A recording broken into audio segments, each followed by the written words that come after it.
Assalamu alaikum viewers, I am Muhammad Ibrahim on the platform of Dimensional Physics. Viewers, आज हम discuss करेंगे chapter number 14 topic Ampere's law.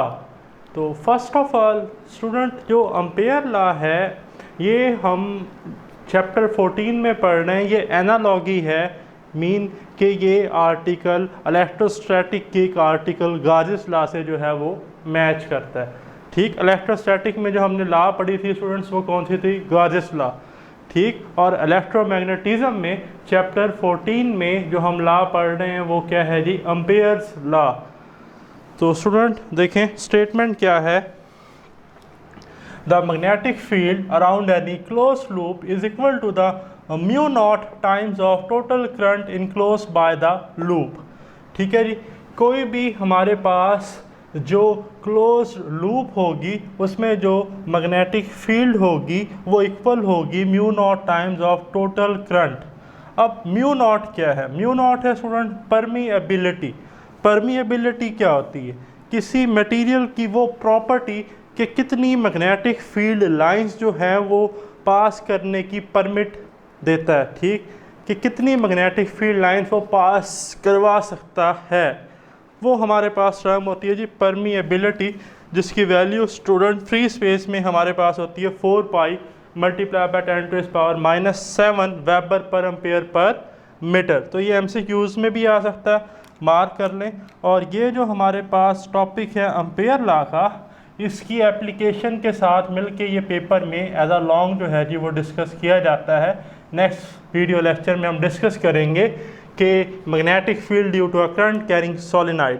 तो ये ampere law और वो जो टॉपिक है magnetic field due to current carrying solenoid मिलकर एक लॉन्ग क्वेश्चन जो है जी वो बनाते हैं। ठीक, तो देखें mathematically the summation of all the terms B dot delta L, ठीक है जी, is equal to the mu naught times of total current. ठीक है स्टूडेंट, तो म्यू नॉट मैंने बताया permeability of free space, value हमने डिस्कस की। और देखें नोट एक इधर मैंने लिखा है कि ampere law is the magnetic equivalent of Gauss law, जैसा कि मैंने शुरू में बताया। तो ये स्टूडेंट मेरे पास एक करंट कैरिंग लूप है। ठीक है जी, और आप देख रहे हैं कि इसमें जो करंट है वो अपवर्ड है। Consider we have a Amperian loop. Gauss law में हम एक गाउसियन सरफेस ड्रा करते थे, यहाँ पर हम एक एम्पेरियन लूप जो है वो सपोज करते हैं जिसका रेडियस है r। ठीक है जी, और ये जो हमारे पास सरफेस है इसको हमने n पाथ लेंथ में डिवाइड करना है। ठीक, तो एक स्मॉल एलिमेंट की जो लेंथ है वो है जी डेल्टा l। ठीक है, मैग्नेटिक फील्ड स्टूडेंट हमने magnetic field due to a long current straight wire में डिस्कस किया कि वो टेंजेंट होती है। ठीक है जी, हमारे पास मैग्नेटिक कंपास जब हमने रखी थी, तो ये मैग्नेटिक फील्ड लाइन की डायरेक्शन है, ये है डेल्टा एल की। तो मैग्नेटिक फील्ड के स्टूडेंट दो कंपोनेंट हैं, एक तो है ये वाला, ये डॉटेड बी वाई, जिसको हम लिखते हैं बी साइन थीटा, और एक स्टूडेंट ये कंपोनेंट है ये वाला, जिसको हम लिखते हैं बी एक्स, और बी एक्स इसके बराबर होता है बी कॉस थीटा। तो बी कॉस थीटा जो है वो डेल्टा एल की डायरेक्शन में है। तो मैं लिख सकता हूँ B dot delta L is equal to B delta L cos theta. तो कॉस थीटा क्या है जी? Component of B in the direction of length delta L. So by using Ampere's law, ये जो मेरे पास सरफेस है इसको n स्मॉल लेंथ में डिवाइड किया, डेल्टा एल 1 डेल्टा एल 2, तो सबका जो मेरे पास तमाम लेंथ एलिमेंट्स हैं बी डॉट डेल्टा एल 1, उनको हमने क्या करना है? ऐड करना है। तो आ गया B dot delta L 1 plus B dot delta L 2 plus B dot delta L 3 so on to B dot delta L n is equal to mu naught I.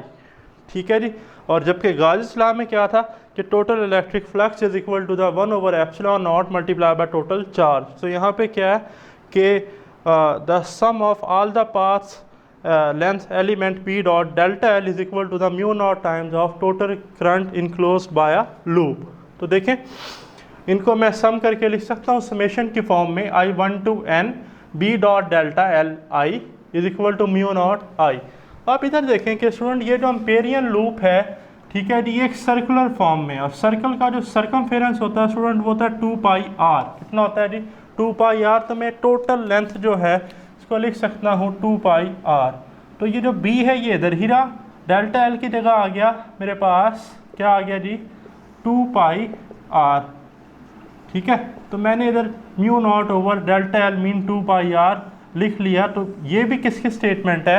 Ampere's law की। और ये student हम numericals जो problems हैं उसमें इस्तेमाल अक्सर करते हैं। ठीक है जी, नोट कर लें।